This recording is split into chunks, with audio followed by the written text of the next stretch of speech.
So the Sports Engineering MSc is an opportunity for undergraduate students who've studied a STEM subject to really then specialise within sports engineering and allow them to be exposed to an ever-expanding and global market of sports equipment.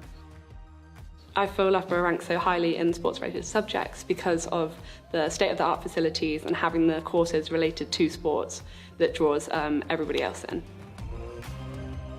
So some of the opportunities after doing the MSc are working with world-leading businesses, working in academic research, or starting your own sporting business venture. So I studied sports technology at Loughborough University, and I'm the founder and CEO of Mari. At Loughborough, this is when I kind of learnt about the technology that goes into sports bra testing, which has then helped me go on to start my sports bra business. Loughborough graduates and kind of undergraduates are just really brilliant engineers and nice people. They come from a really good culture, and I think they're trying to further their knowledge, and it's exciting to kind of get them on board at Ping. I studied sports engineering, and there's so many principles in there that I was able to apply to where I am today. So I'm currently a biomechanics quality engineer at Apple. It's really cool to see how I've been able to use all those principles still in my work today. So the sports engineering course has been developed in close collaboration with the sports equipment industry. So that's given us an insight as to what the unique skills are required by our graduates when they leave the course. So if you're an undergraduate who's studied STEM subjects before and want to get into an ever-expanding sports-related field, I'd say Loughborough is the place for you.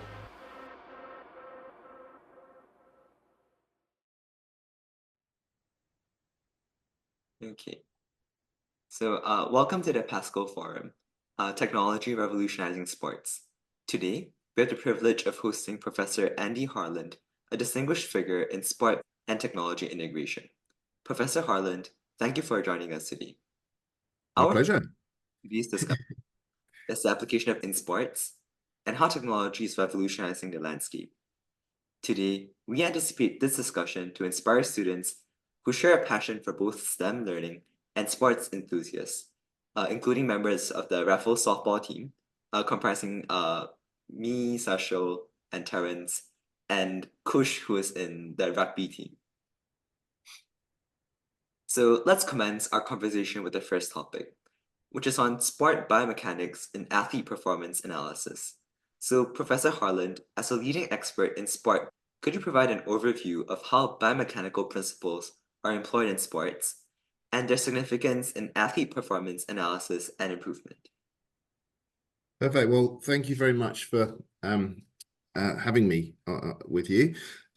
So I think first thing I need to probably tidy off is it's interesting to hear myself described as a sports expert, and I'll explain why. So I'm, by background and training, I'm a mechanical engineer, really.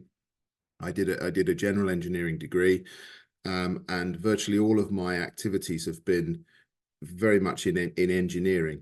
And I suppose if you wanted to pin that down a little bit, my area of expertise is probably in metrology, the science of measurement.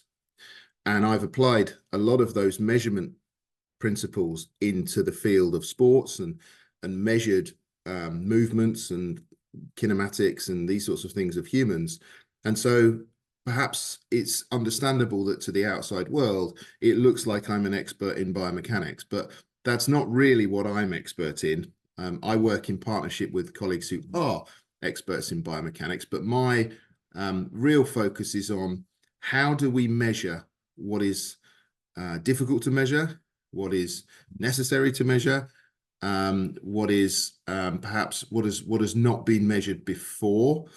And you know, so looking at applying new technologies, new sensors, sometimes new methods and new approaches to learn more about the human body, how humans behave and perform in certain scenarios, and particularly how they interact with the equipment. So bringing back to the sort of engineering side, how do humans interact with equipment? Because it's no good making the world's greatest ever golf club because my lab testing tells you it's the greatest ever golf club.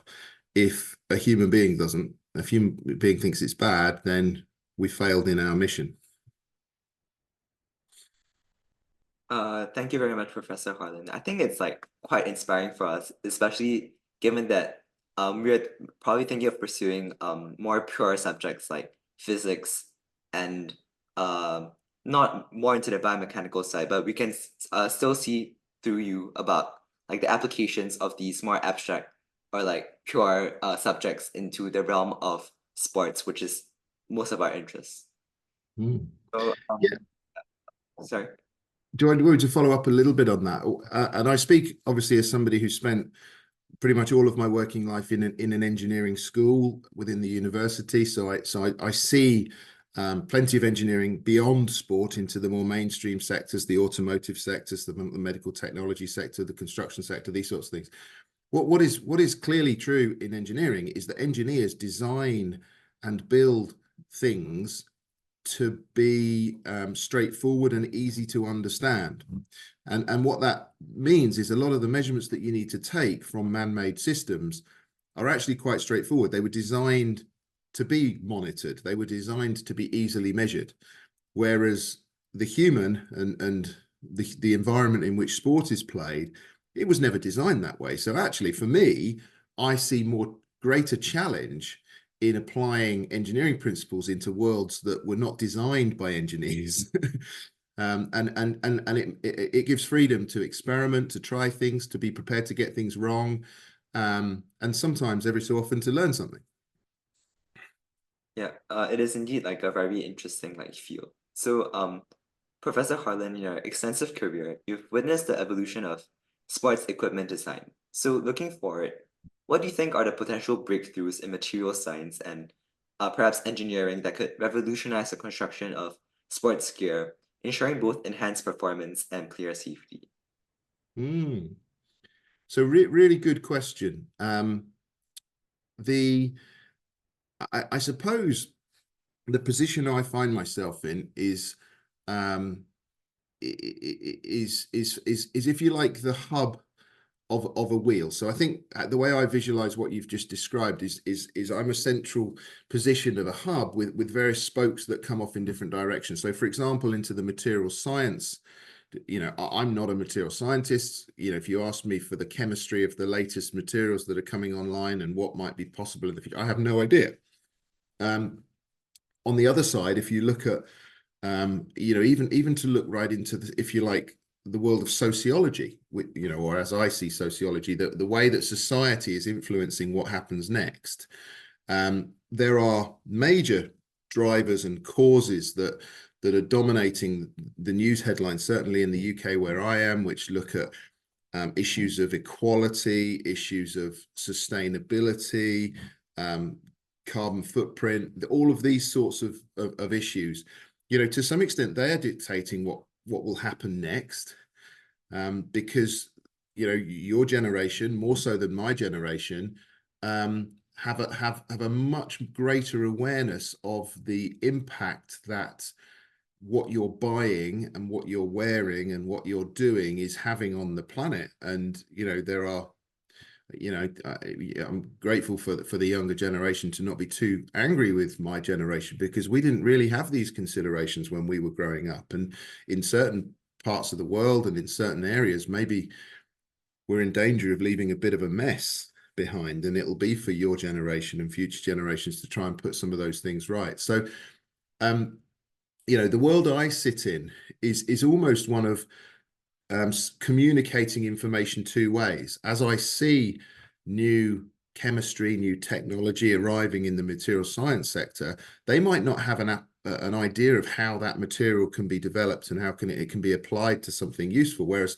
perhaps I can see different applications in sport, different needs in the sports environment, and make that translation. And equally, the sort of financial and equitable pressures that sport sees, different sports see in different ways.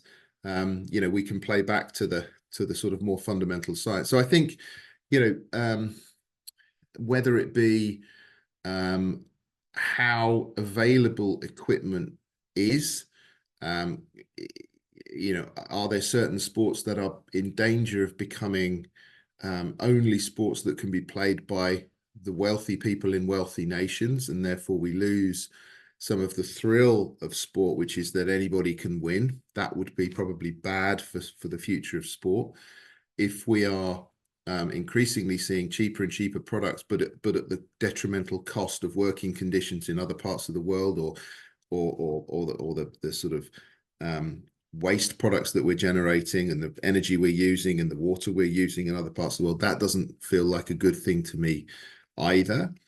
We've got the big challenges associated with the future of multi-event competitions, the Olympics, the Commonwealth Games, these sorts of things. It's becoming, they're very expensive to run. They carry, they're not all entirely popular with certain parts of certain sectors of society who think that they're a drain on resources and not particularly efficient way of running, and so on. So, I think probably I'm probably not answering the question in the way that you thought I might be answering it, but I'm hedging my bets a little bit to say I don't know what the future will hold, but I think I would challenge people like myself who grew up with an engineering education, math, physics, chemistry, electronics, these sorts of disciplines that I was studying.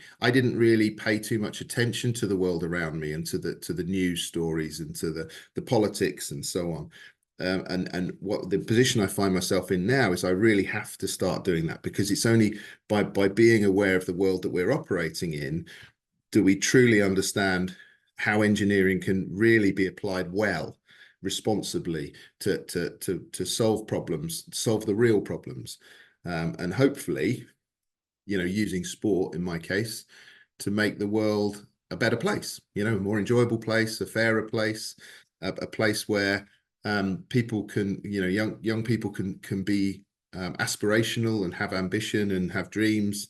So quite a big picture answer, I think, to your question. But yeah, all I know is that there will be new materials coming on stream. The question I've got is, can we use those to the best advantage? Loughborough University research has impacted every major tournament football since the 2004 Roteiro in Portugal, and we're still working with Loughborough as we head towards 2026. The kick and robot here at Loughborough University has been replicated in our lab at Adidas, and we routinely use it for all football and football boot development. Our work together led to a pattern on surface features to aid aerodynamic stability that was included for the first time in the 2010 World Cup ball.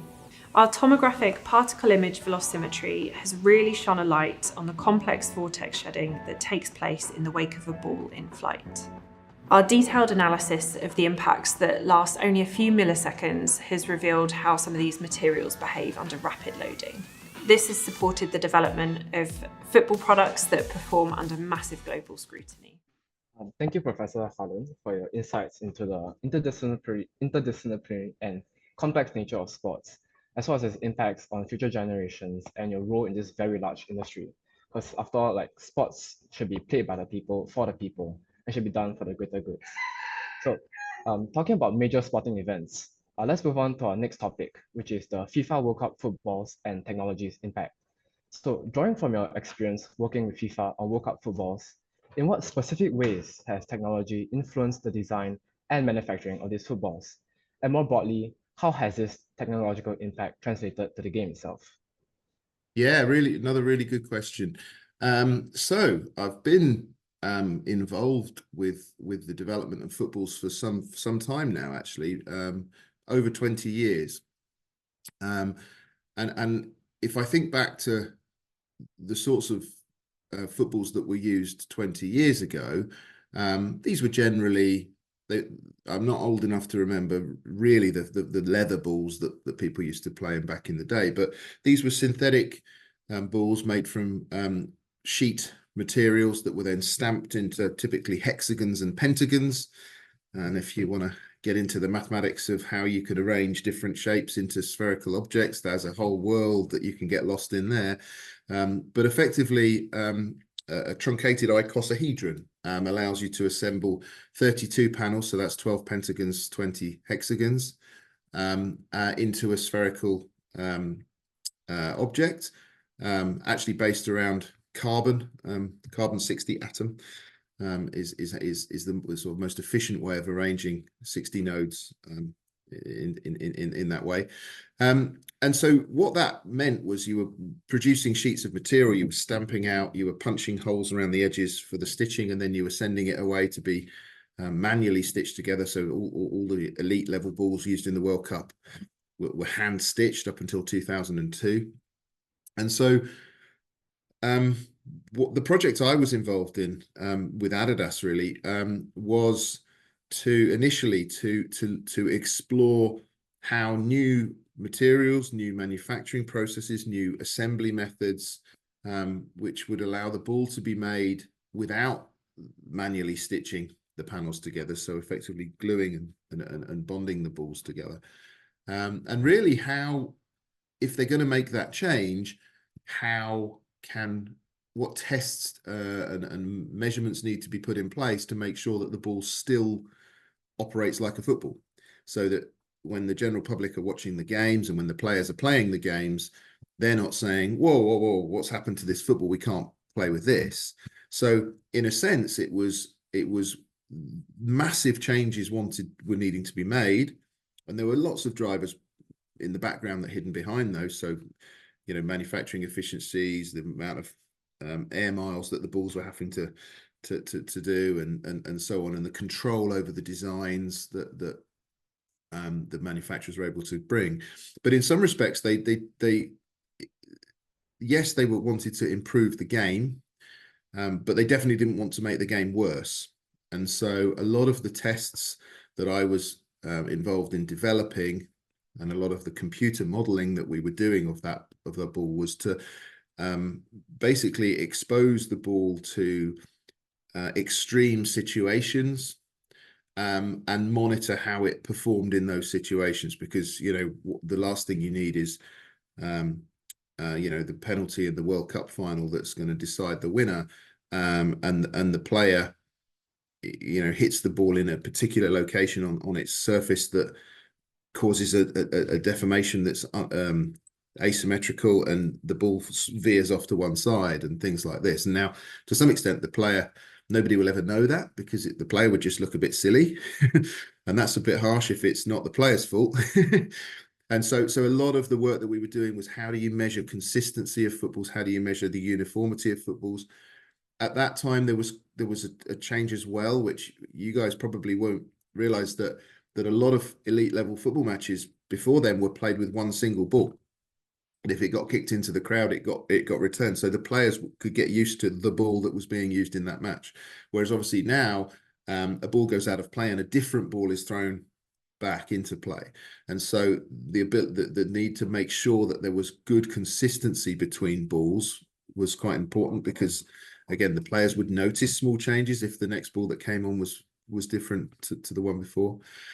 So yes, we did a lot of work on what I would call the mechanics of the ball. So the way that it deforms, the way that it stores energy, the way that it returns the energy, the way that it flies off, how consistently that process works. So we built ourselves a kicking robot. So this robot can kick the ball the same every single time, much more consistently than any player can. So if we kick the ball 100 times and we have 100 locations on the target, we can see how they are distributed. We can see whether ball A or ball B or another ball from a competitor has a tighter or broader cluster of points. And so we can objectively assess how consistent the ball would be. Then we went into the process of extending the ball, extending that range further. So obviously when the ball flies through the air over a distance, then the aerodynamic forces start to affect whether it's going to veer left or right or up or down and so on. So we ended up putting a lot of footballs through the wind tunnel here at the university, which is generally being used for automotive and aerospace applications, but we managed to persuade some colleagues that footballs were interesting as well. And so we were able to take measurements of the aerodynamic performances of the ball. So as we change the seam arrangements on the ball, it changes the aerodynamics, the way the air flows across it. So you get these ever so slight effects that the players will probably notice. Sometimes they're pleased about that, sometimes they're not so pleased. Often the strikers have a different opinion than the goalkeepers, which we've just got to live with. We're not going to be able to please everybody. So yeah, mechanics of the ball, aerodynamics of the ball, one or two other bits and bobs about the surface of the ball and what happens when it's wet and when it's dry, and how does it interact with the boots and the pitch and all of these kind of things. So yeah, it's been a really, really interesting and exciting journey. It's still going because the ball's constantly changing. So you'll probably be aware that in the most recent tournaments we've had electronics in the ball to help with the decision making. And that obviously changes, or has the potential to potentially change the way the ball is behaving, because there's now physical additions. So part of our job is to assess whether those additions are making a noticeable effect on the way the ball behaves or not, and maybe make recommendations as to how we can include those electronics without impacting the game and so on. So I think, there's lots of factors that have meant football has changed. I think most people would say positively in terms of the game on the field, the quality of the surfaces, the quality of the footwear, the consistency of the balls. I think a lot of those factors are now meaning that the most skillful players are able to exhibit their skills in a way that impresses us all and gets us all really excited. So maybe, making the ball, helping to make the ball consistent has played a very, very small part in that. But yeah, we'll see how things progress into the future. But that's what it's been like so far. Thank you, Professor Harland. It's quite actually intriguing for me because there are so many factors and mechanics to the simple, just a ball, right? And things like aerodynamics and the way it's stitched and so on, which is not seen by everyone. It's not so obvious to the common person, but it still plays a crucial role, like the penalty example you mentioned. And as a soccer fan myself, I support Manchester United. So the focus is more on winning than seeing the evolution of the game, right? So these kind of things is very interesting for me, and I can't imagine the controversy surrounding. Thank you for shedding light on the technological advancements in football design.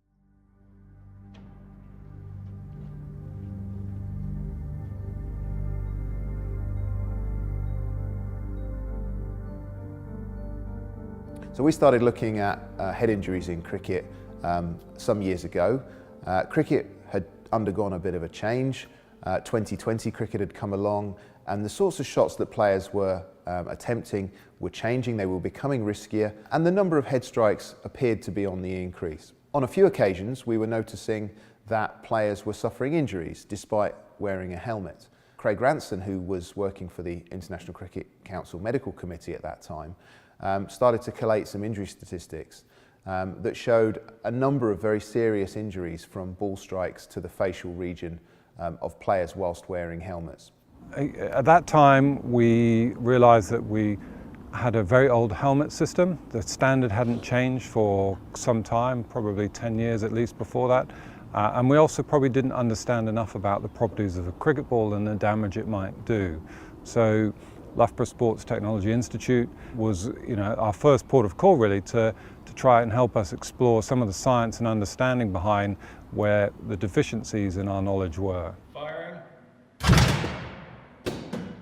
The Technology Institute here, Andy Harland, Loughborough, were heavily involved in the revision of a British standard. So that took place after consultation, research, bringing the manufacturers together, but at the same time also doing a lot of video analysis and their own technical work on understanding where grills and helmets were failing.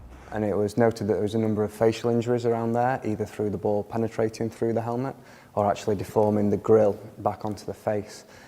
So as a result of that, that area was then identified as something that we really needed to do something about. The research itself demonstrated what needed to change, and then the British standard in 2013 cemented that. And then by the time it was implemented in 2014, we had all the manufacturers had changed the new British standard. And since that time, we've not had a single career-threatening facial injury with someone wearing the helmets. So the sea change has been absolutely fantastic.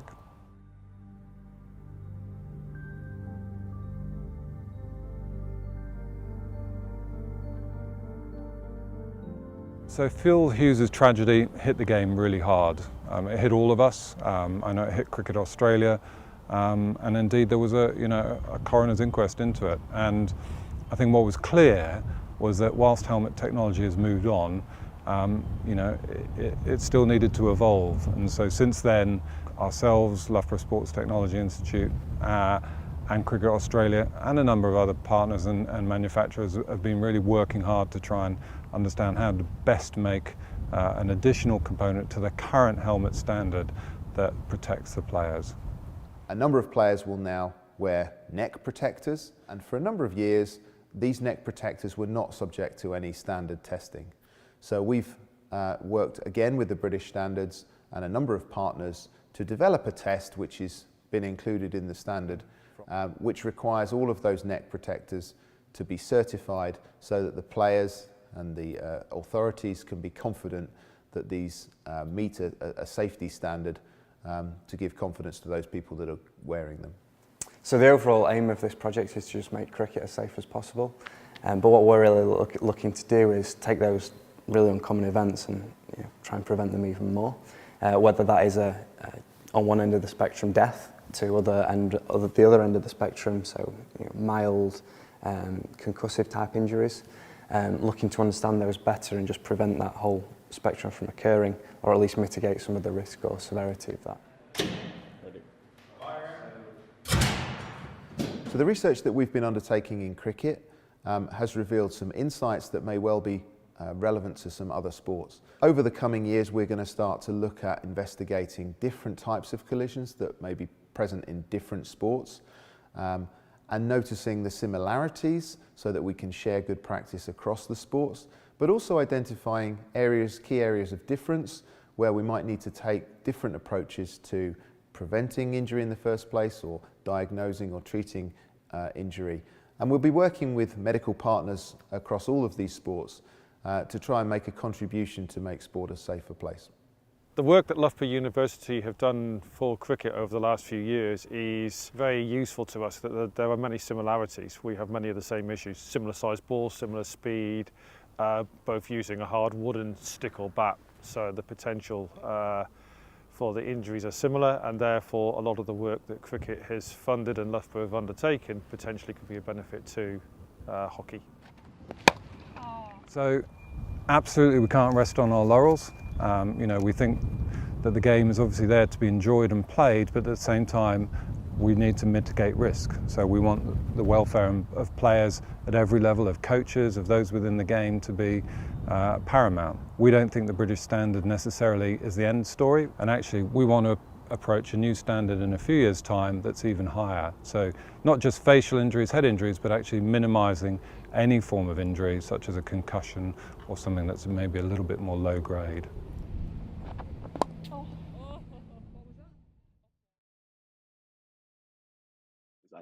So our next topic explores innovations in injury prevention. So in the context of athlete injury prevention and rehabilitation, how is sport biomechanics contributing to more effective strategies, and what innovations or breakthroughs do you anticipate in this critical aspect of athlete care? Yeah, no, again, another really good question, and I think this is an area that is really quite exciting. And if I sort of almost play out my responsibility in this space, I mean, I'm very fortunate. I have a job that is wonderful, and I get to work professionally in sport, even though I'm not a professional athlete. And so much of it is fun, and it's like you were saying, it's watching who wins and who loses and being part of the emotion of all of that. But there are one or two topics that we see in sport that are bigger than that, and actually player welfare. And when I say player or athlete welfare, I mean everybody from the elite performer down to the person who's going for a run for the very first time. They all matter equally, in terms of what sport has to offer humanity or offer society. As I've explained before, my background is not in the human sciences. So, I'm not a medic, I'm not a biomechanist. So, it's very difficult for me to comment on injury particularly. But where I do see a role for sports engineers like myself is to provide tools to aid in the monitoring and in the rehabilitation and perhaps to support treatment and so on. But the most exciting area, and I think the area that we'll see more innovation in moving forwards, is towards the prevention. Now, there are some obvious things that you can try to do to prevent injury. So you can wear protective gear if you're engaged in a sport that where there's a physical collision coming your way, whether it be a cricket ball flying at you or an American football player rushing towards you, or you're on your bike and you're going to potentially fall off and hit the road. There's lots of work that can be done on improving the protective equipment that you would wear in that situation. And let's be honest, the protective equipment has come an awful long way in the last sort of 50 years. So we should all be really grateful for the excellent science and engineering that's gone into those products, because in most of those sports, participating is much safer than it once was. I think there's an area that interests me, which is broadly speaking, if you think about the wearables that that are available now, and some people will have smartwatches on already, and others will have access to sort of wearable technologies that you can include within little components that sit within your vest, or you have your mobile phone strapped to your sleeve whilst you're out running and things like this. And a lot of that is to do with monitoring human performance and perhaps giving the wearer some kind of feedback as to how they're doing relative to a previous performance, and so on. And equally, within a team sport environment, maybe that information is going to a coach, and tacticians, they're able to use that information for competitive advantage. But I think people like me are increasingly thinking there's a lot of information that is being accessed through those sensors. And without knowing anything about injury, this is where I think it's quite interesting and exciting, is without knowing anything about injury, it seems to me that when an athlete is healthy and performing well, they will be exhibiting a pattern that is representative of them at their best. Put very simply, if you were Usain Bolt or an elite sprinter, you could probably imagine, and I'm not suggesting Usain Bolt wears a smartwatch in his race. He might have done. He was that kind of guy. But you could imagine getting information from your smartwatch that will tell you something about the cadence of your running, and you could probably do a piece of work that looked at how fast are you running versus what is your optimal cadence. And you could imagine developing a model there that allowed us to understand when different individuals were at their optimal performance, or at least individuals working at their steady performance. And I think what's interesting to me is, my suggestion is that prior to an injury, and I'm not talking about impact injuries necessarily here, because they might be unpredictable, but in terms of muscle strains and tears and twisted ankles and these sorts of things, people like myself are increasingly thinking that there's probably information that is embedded within the sensing of the training sessions that they've been doing, that if we understood what healthy state looked like, we ought to be able to spot when that changes slightly, when it dips slightly. So perhaps in the early stages of getting some sort of infection, perhaps, and maybe it's affecting your ears, maybe that's affecting your balance. And maybe there are little patterns that start to emerge that, that your balance during your run was starting to change. And if we can spot those early enough and develop systems that give coaches and individuals the confidence to perhaps withdraw from training. Hang on a minute, something's not quite right. We don't know what it is, but something's not quite right. Come and sit out for a while. We might end up being in a position where 24 hours later, that person's feeling sick. And had they carried on training, they might have done themselves an injury, which would have meant they would be sick and injured. But we may be in a position where we can start to develop injury prevention tools in that way. So, I guess artificial intelligence has an awful big role to play in something like this, because some of these patterns might be so subtle that it's really difficult for a human being to spot for themselves. But when you feed this information into artificial machine learning engines, they might be able to much more efficiently say, we can capture what we believe to be a healthy state of that athlete, and then we can start to predict when things are starting to go wrong. So for me, protective gear and other things will continue to evolve, no doubt.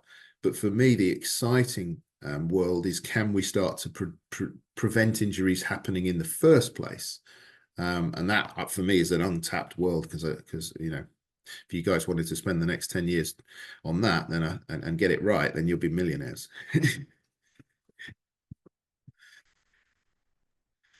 Thank you, Mr. Harland. I think this area is definitely very interesting for me, because trying to spot the anomalies in the pattern and then making a prediction based on that is actually a very interesting idea, and something which we really think about. Instead of just being prepared in case something happens, being ready for it before it even happens, right? I think that is something which is really, really interesting, right? So moving on to a more equipment-based safety. So talking about things like cricket helmet safety. So could you share some insights exactly into like the key features of technologies incorporated into such helmets to enhance protection while ensuring comfort and mobility? Mm-hmm. And you raised some very important points about comfort and the relationship between comfort and safety. Cricket's an interesting sport in that the protective gear is not included, not mentioned really in the laws of the game. It's not mandatory within the laws of the game. Now, certain countries, England being one of them, England and Wales being one of them, has brought in regulations that require professionals to wear helmets, but in many parts of the world it remains optional. And certainly in the recreational and amateur games, a lot of protective equipment is optional. And so, if you take a view that we're going to develop protective equipment to be the best it can possibly be from a mechanical engineering point of view, and then we're going to try to make it pleasant to wear or acceptable to wear, you do run the risk of the end user just saying, I don't want to wear this, because what's the point of me trying to play cricket if I've got a motorcycle helmet on and I can't see the ball properly and I can't move my head very well? I either will play without it, or I'll go and play a different sport instead. And so it's quite important in my world to take seriously the user's thoughts on comfort, usability, and all those things, and work on those in parallel with the actual safety design. If you contrast that to an aircraft design, clearly an airplane has to be safe, and it has to transport passengers safely and so on. Perhaps at the very end there might be some styling that the company can do to make it look really cool as an airplane, but you could imagine what would go wrong if they did it the other way around. You can have the coolest looking airplane in the world, but if it doesn't fly well, then nobody's going to want to get onto it. So Sport's a little bit different, whereas the balance between what the user thinks and how well it's going to protect them are much more important. So in the cricket world, we found ourselves, because the helmets were not necessarily mandated within the laws. When cricket helmets first came about, they were adopted from other sports or from other scenarios, other settings. And so I guess it's true to say that when test standards did become available in cricket, they were largely based on other scenarios. So when you actually looked at the test specification for a cricket helmet, there wasn't so much that related to cricket. It was basically related to, this is how we test helmets, whether they be motorcycling, cycling, workplace helmets. They weren't particularly cricket. And so the challenge that we were addressing a few years ago was when cricketers were still getting injured, and the game had changed around that time. The aggressive player was very much being encouraged for T20 cricket and things like this, and so players were taking greater risks than they had before. They were letting the ball come right towards their face before trying to hit it, and obviously if they missed it, they were expecting the helmet to protect them, and it wasn't. And so that was it was quite a simple piece of work, actually. It was simple in concept. How do you stop the ball getting through the gap between the peak of the helmet and the top of the face grill? And the simple answer is, well, why don't you make the gap smaller? Well, if you held a ball next to the gap and you measured the two, you'd say, well, it's already smaller than the ball, so the ball can't get through. But I'm sure you will appreciate that actually, when the difference between what I would call statics of just holding those two things together and dynamics, where you bring some energy with it, what that force was doing was it was prizing the gap apart. And so even though the gap was smaller, the ball was still getting through. And so yes, one option would be to make it smaller still, but then that starts to play on the visibility that the player has. And so you're back to, would a player wear it if the gap was too small? And so that was, it was up to the manufacturers to solve the problem. But what we basically did in developing the test standard was to say, we don't mind how you do this, but you've just got to stop the ball getting through. And being able to specify exactly where the helmet needed to protect, and highlight some of the failings in the previous products. And this wasn't a particular manufacturer. The truth was that all the helmets were very, very similar in the way that we tested them. And then we worked with the manufacturers to bring them into our labs. We use some really high speed video cameras. So I don't know if you know much about video cameras, but traditional television would be operating at something roughly around about 50 frames per second. Some of the higher spec televisions are now 100 images per second. So we were recording there at about 20,000 images per second. And so what you can see is absolute minute details of all the, you could almost see the stress waves passing through the object. You could see the vibration patterns of the objects during that collision. And it allowed, just exposing the manufacturers to that sort of level of information gave them all the information they need to go away and improve their helmets and bring them back and make sure they were certified. So that's been the real challenge there. It wasn't so much about materials, and it wasn't so much about sort of reducing the transmitted forces or anything like that. It was just recognizing a specific injury that was taking place in the game and being very clear about the need to solve that particular injury, and putting a test in place to make sure that every helmet on the market has passed that particular test. So that was that was quite a successful project we were involved in.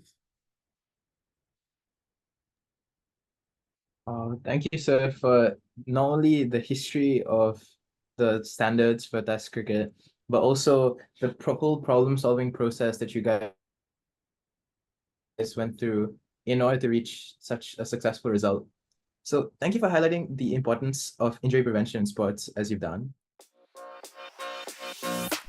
Adidas collaboration with Loughborough has really enabled us to enrich our knowledge in key areas, and brings some of the most iconic products that Adidas has to market. We've also been able to develop our talent pipeline, so I'm one of 8 PhD students who completed their PhDs at Loughborough who now work at Adidas.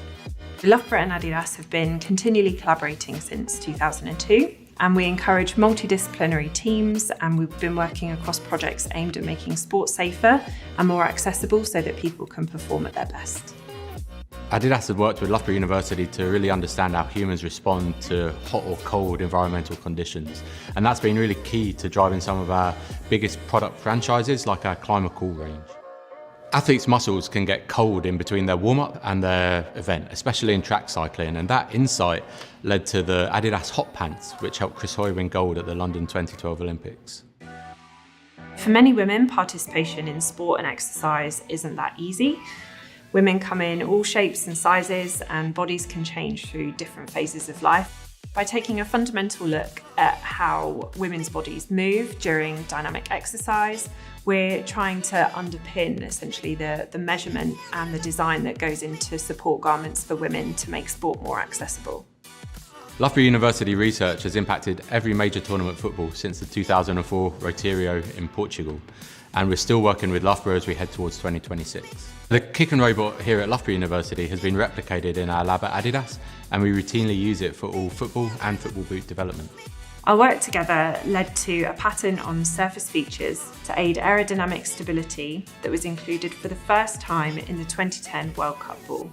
Our tomographic particle image velocimetry has really shone a light on the complex vortex shedding that takes place in the wake of a ball in flight.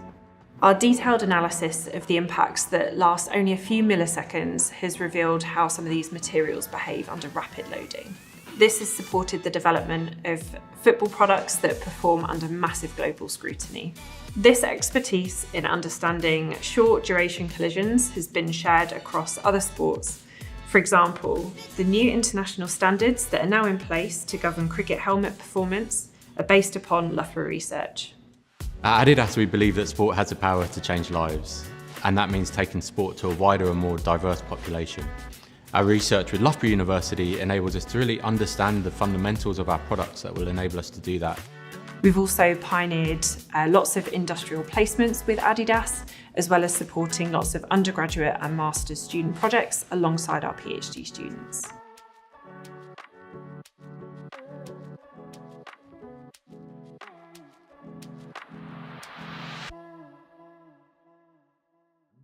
Our discussion will now turn to global trends in sports. As STEM enthusiasts ourselves, we're intrigued by the intersection of technology and sports. From your perspective, how do you envision emerging technologies such as artificial intelligence, biometrics, and virtual reality shaping the future of sports performance and equipment design? Yeah, I think you've highlighted some really, really interesting opportunities. I'm always nervous about making predictions, so I'm not necessarily gonna do that. But I can certainly see opportunities for all of those technologies to impact on sport. One of the first reasons I say that is because sport is actually quite a viable experimental environment when you think about it. So if you want to bring new technologies into different industries, you can understand in the medical industry or in the automotive industry or the aerospace industry, you've got huge what we would call barriers to entry. All the certification and the compliance and all of the guarantees that need to be made about the new technology and its safety and its worthiness and so on. And that costs a lot of money and it takes a lot of time. Sport often has much lower requirements. So, if you wanted to bring a new material into a football boot, you could pretty much do so tomorrow. And you could get some real feedback from players. You could put it under quite a lot of loading. I mean, the loading's different, but actually, when you get a player running around and turning sharply and so on, there are certain loading conditions there that can be quite extreme. And so you can get to learn about things quite quickly. So I can see sport being, if I use this phrase, a petri dish, do you know what that means? Where you know, sort of an environment where you can do your science and see what happens. So I would see sport being a petri dish for artificial intelligence, for VR and so on. If you look, it's already happening in some respects. So if you look at things like cycling, you know, you can enter bike races without leaving your own, you know, house or garage or whatever. You can put your bike onto a device and connect through the internet to a set of other people doing the same things, and you can immerse yourself in a virtual race, and that's getting to a point where there's actually prize money on offer for that, and there are genuine competitions being run. You know, if you look at the reasons why that might be a good idea, the safety, you know, if you're falling off your bike, you're not falling off the side of a road in a you know, mountainous environment and putting yourself in danger. You don't have to close the roads to other traffic, so there's less inconvenience. You don't have to fly yourself halfway around the world to compete in a race, you know, and all those other benefits are pretty strong.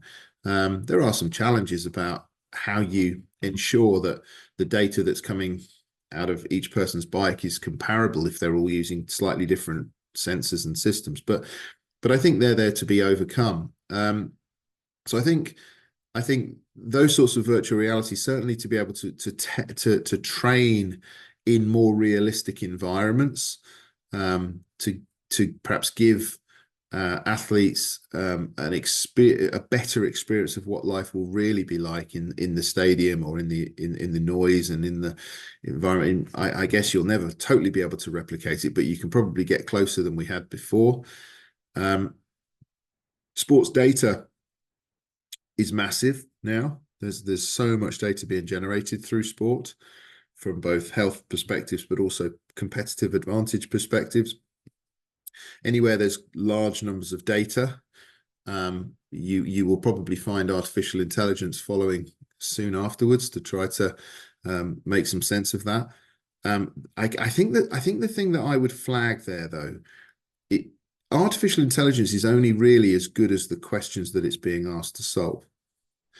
And so I think, you know, some people are worried about the role, you know, the fact that it's going to take the human out of so much sport and it's not going to be quite the same as it was before. I think I wouldn't be quite so nervous about that, because I still think the people who are asking the best questions, who are, you know, the human beings who are exploring the best insights. I like the word lateral. I like coming at problems laterally. So, you know, when the whole world is looking at a problem this way, what happens if you look at it this way? What happens if you look at it tangentially from 90 degrees? What do you see? And often that leads to the sorts of questions that you know, artificial intelligence might well be able to help with. I guess perhaps the big question here is, how do we use these tools responsibly? There will always be people trying to win, and if they've got a lot of money, then you run the risk of them abusing the technology that's out there just to win some more. So I think the way that sport is governed, and the way that both nationally and internationally federations come together to preserve the integrity of sport, because I see no reason why these tools can't be used to create a more even playing field, to make sure that people all around the world from all different backgrounds, in all different environments, climates, with different sort of opportunities, different level of opportunity to actually physically engage in sports, you know, might well have the opportunity to give different sports a chance, and then you hope that talent will be spotted, and perhaps. You know, I think at the very highest level, I think sport will always be the way, you know, similar to the way it's played now. I can't really see an Olympic 100-meter final being done virtually. I think that's always going to be the in-person physical environment. But you hope that in future it's going to be more inclusive. It's going to be more equitable, because anybody from any country in the world would have a fair chance of being there, which, if we're honest, I don't think is the case today. So the way in which we use these tools ethically, responsibly, to make sure that the whole world benefits, I think is probably the big challenge that we have coming up.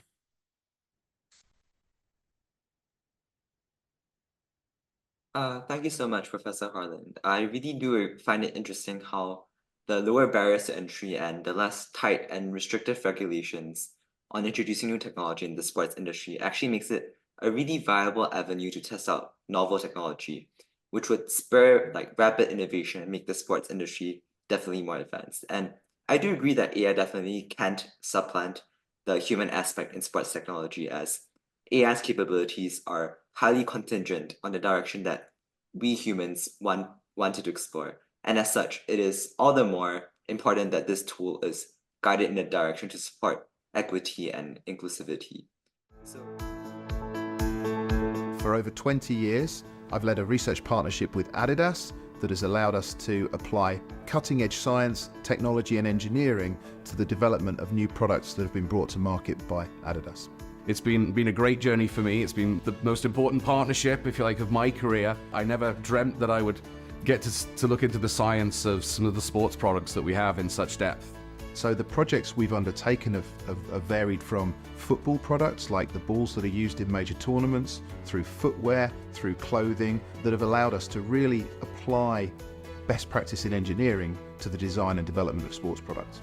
The industry-academia partnership and collaboration, I think, has really been a key part of our success because of just the number of different perspectives involved, be it from an academic or an experimental side, and the depth that we can cover there. Industry can be very short-term, whereas working with academia, we've got people who are thinking of what we're going to need years ahead of us being able to articulate it or describe what the project is. We're in the business of innovating the best sports products, and I think we have to have those eureka moments. You should apply for the Bhattacharya Award because it gives you a really good opportunity, I think, to reflect on, a great legacy that you've built between academia and industry. So it's a significant award from a renowned Royal Academy of Engineering that recognises something that's not easy to do. It's great recognition. I'm absolutely thrilled to announce that our first winner is Loughborough University and Adidas. For us to be chosen as winners, it's taken my breath away, really. Our next steps are going to be pretty much to carry on doing what we've been doing, to see the opportunities out of challenges and to follow our noses and have some fun.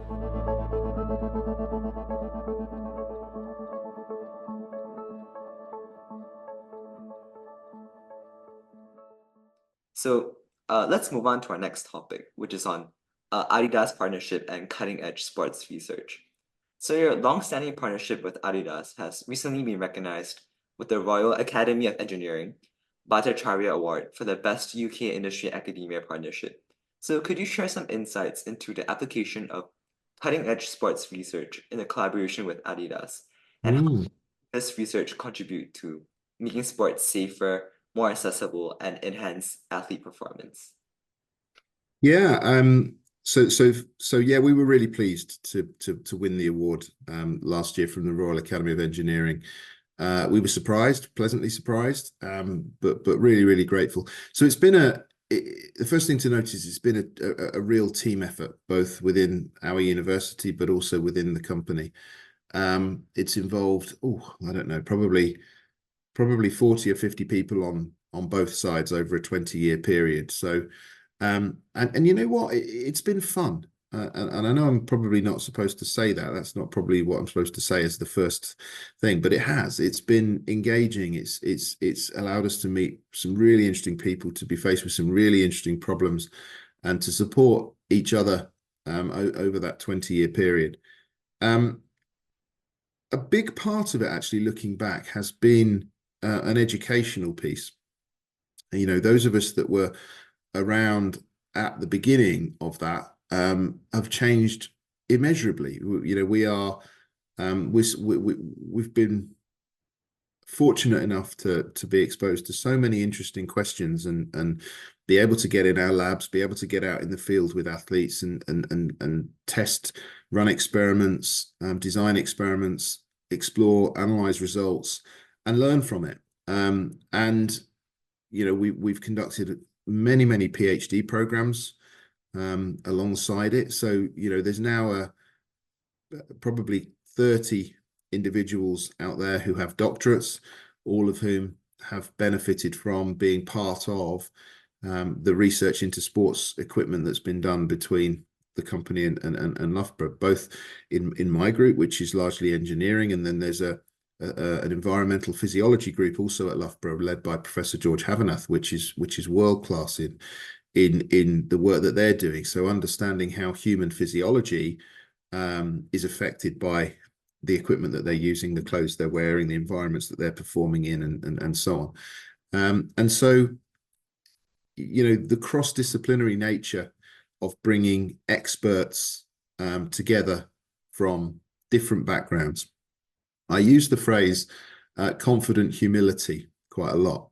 And that is to say that you know, when we've been through our training and we've had the experiences that we have, we've earned the right to be confident, to speak clearly and factually, objectively about those areas that we are expert in. And we shouldn't be shy about our expertise, but we should be incredibly humble when the question extends beyond our expertise. And at that point, we need to get other experts in the room, and we need to listen to them.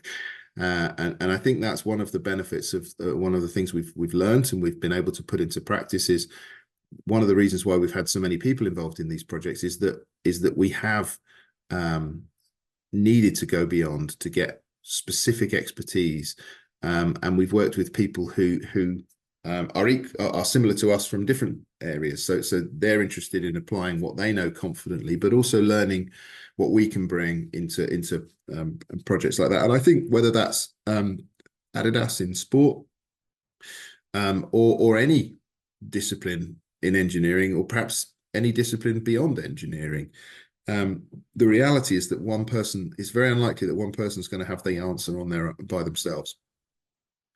And the way in which we engage with other people, the way in which we create environments that are welcoming and open to challenge from expertise beyond what we know, and the way that we create partnerships that bring the best out of each other, I think it's a very fundamental human skill, if you like. You know, I make a joke sometimes that I got into engineering so I didn't have to deal with people, but that's turned completely on its head. That actually I've realized, to be the best engineer I can, I have to go out there and deal with people, both in my world and my subject area of sport. Clearly, people are central to that. So I have to embrace what human beings bring to sport fundamentally, but also in the workplace teams that we put together. We have to understand people. We have to understand what motivates people and how different people work in different domains, and create environments that allow them all to contribute. We haven't solved that problem. We're not perfect by any means, but I think we've learned a little bit about how you can head towards trying to get that right. So those are my sort of broader reflections on the Adidas partnership. Beyond that, it's been really fun to be able to go to a sports store and pick up a shoe and say, oh, you know, I know why that looks like it does, or, you know, if it wasn't for work done at Loughborough, that might be a little bit different. Or the same with footballs, to be able to go and, you know, watch a game knowing that the ball that's being used in that match would be slightly different if it wasn't for the research we've done. It's very visible, and it's you know, and then I become a fan just like anybody else and lose myself in the sport. And it's just nice to be able to reflect on the fact that we've played a part in that, to some tiny amount. Professor Harland, conversing with you today has really opened our eyes on how engineering, or physics in general, can be applied in a novel manner within the sports industry. In fact, I believe that it corrected our misconception that we had coming into this discussion today about the roles available in this industry. Like, your sharing today has really allowed us to understand that the sports industry is actually a multifaceted, intersectional industry where there are various roles ranging from like researching the material sciences to those who investigate the biomechanics in the sport. You really made us realize that there's always a place for which our STEM knowledge can be applied in the whole gamut of this sports industry. Beyond that, I think you also tapped in on the pertinence of the issue of sustainability in the production of technology in the sports industry too, which is one of the key tenets for which Project Pascal was based off of. So we really do also believe that in this day and age, it is our onus to start developing more eco-friendly, sustainable technological alternatives. So thank you so much, Professor Harland, for your invaluable contributions to our discussion today. Your expertise and insights have provided a deeper understanding of the transformative role of technology in sports. We extend our gratitude to you for gracing us with your presence and sharing your profound insights. We really look forward to continuing our exploration of technology, revolutionizing sports. So thank you all for joining us today. My pleasure. Thanks for having me.